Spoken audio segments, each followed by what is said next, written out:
Hello beautiful people. So in this video we have a question.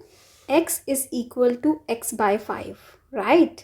And we need to solve it for x. We need to find out the value of x.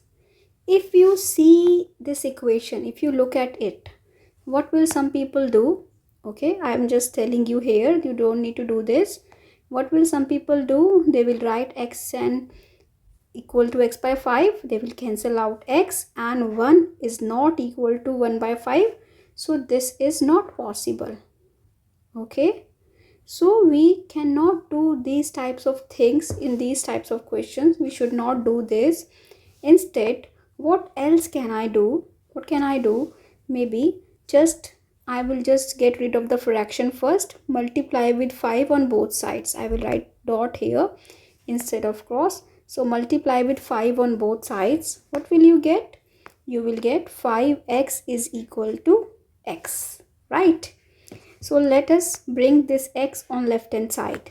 We will get 5x minus x is equal to 0, right? Okay. So 4x is equal to 0, and which implies x is also equal to 0.